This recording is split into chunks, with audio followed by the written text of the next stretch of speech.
تیسری بات جو ہے ذاکر نائک کی، وہ پاکستان آنا نہیں چاہتے، یہ ان کا ڈکلیئرڈ ہے معاملہ۔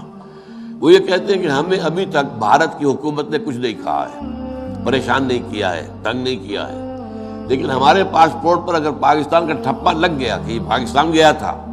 تو پھر اب یہاں مشکوک آدمی شمار ہوں گے، پھر ہمارے لیے مشکلات پیدا ہو جائیں گی۔ اس لیے وہ دنیا بھر میں گھومتے ہیں، امریکہ گئے ہوئے ہیں، یورپ گئے ہوئے ہیں، سعودی عرب تو گویا کہ ان کا ایک بائیں ہاتھ کا سفر ہوتا ہے، ہمیشہ ہمارے ہاتھ گئے ہوئے ہیں۔ دبئی ہے، دبئی سے تو چونکہ ان کی براڈ کاسٹنگ وغیرہ دبئی سے ہوتی ہے، وہاں پہنچ جاتے ہیں۔ اب میرا تو دبئی میں داخلہ بند ہے، میں تو 15 سال سے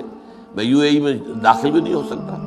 ورنہ میرا خیال تھا ایک دفعہ کہ ان سے ملاقات کے لیے میں تفصیل سے ان سے کچھ بات کرنا چاہتا تھا کہ جو کام وہ کر رہے ہیں اس سے اوپر کا ایک کام ہے وہ بھی وہ کریں، لیکن موقع نہیں مل رہا، کہاں ملوں ان سے، اور وہ پاکستان آنے کو تیار نہیں ہے۔